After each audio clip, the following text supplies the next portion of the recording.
Hello students, welcome to online class of accountancy ऑफ +2 commerce. आज हम अकाउंट्स का एक न्यू चैप्टर स्टार्ट करने जा रहे हैं। हमारा आज का चैप्टर है retirement and death of a partner, chapter number 6।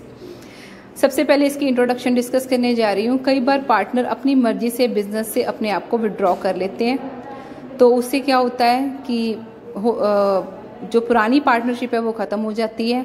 नया एग्रीमेंट बनाया जाता है जिसमें से जो पार्टनर रिटायर हुआ है उसका नाम कट हो जाएगा और बाकी पार्टनर्स की न्यू रेशो डिसाइड हो जाएगी। तो जब एक पार्टनर बिजनेस छोड़ के जाता है उसको बोलते हैं रिटायरमेंट ऑफ अ पार्टनर। अब जब रिटायरमेंट हो रही है तो रिकॉन्स्टिट्यूशन ऑफ फर्म भी होगी, क्योंकि एक पार्टनर का नेम कट होने की वजह से नया एग्रीमेंट बनाया जाएगा। अब रिटायरमेंट के मेथड्स क्या हैं, मोड्स क्या है, वो देखिए। रिटायरमेंट के लिए सबसे पहला पॉइंट है, कोई भी पार्टनर अपनी मर्जी से अपने आप को बिजनेस से रिटायर कर सकता है, या फिर अगर पार्टनर्स के बीच में एक एग्रीमेंट था तो वो अपने आप को एग्रीमेंट के अकॉर्डिंग रिटायर कर सकता है। If the partnership at will मतलब पहले ही पार्टनरशिप में कहा गया है कि जिसकी जब तक मर्जी होगी वो बिजनेस में पार्टनर रह सकता है और जब उसकी मर्जी हो तो वो छोड़ के जा सकता है। तो इस केस में जब उसकी किसी भी पार्टनर की मर्जी हो तो वो बिजनेस छोड़ के जा सकता है। Next is liability of a retiring partner. जब कोई पार्टनर बिजनेस से रिटायर हो जाता है तो उसकी लायबिलिटी क्या होती है? Liability for the acts done before retirement. जिस दिन वो रिटायरमेंट लेता है उस दिन तक के सारे एग्रीमेंट्स के लिए जो भी लायबिलिटीज हैं फर्म की, उसके लिए वो पार्टनर लायबल होगा। Next is liability for acts done after retirement. A retired partner of the reconstitution firm should give public notice about his retirement from the firm.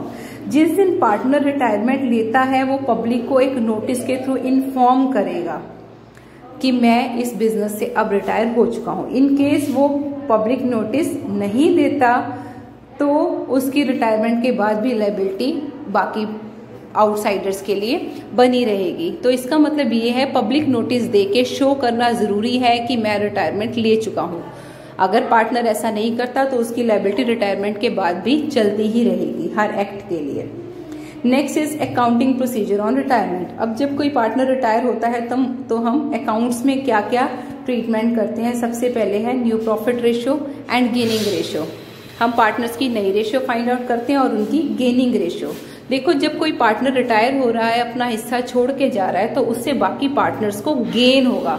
तो इस चैप्टर में हमने फाइंड आउट करनी है gaining ratio. Next accounting treatment हमने करनी है goodwill की। वो कैसे करनी है वो जब क्वेश्चंस आएंगे मैं आपको तब समझाऊंगी।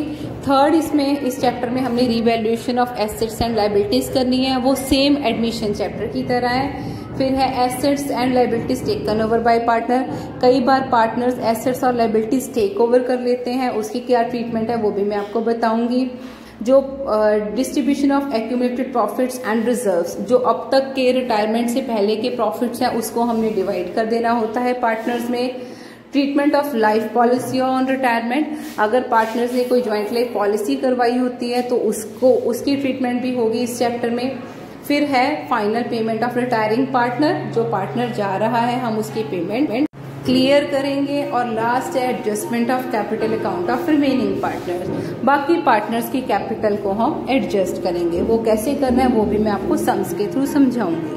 तो ये आपने थ्योरी के लिए याद करना है कि हमने रिटायरमेंट के टाइम पे क्या क्या अकाउंटिंग ट्रीटमेंट्स करनी होती हैं, एक रिटायरिंग पार्टनर की क्या क्या लायबिलिटीज होती हैं और रिटायरमेंट लेने के क्या मेथड्स हैं।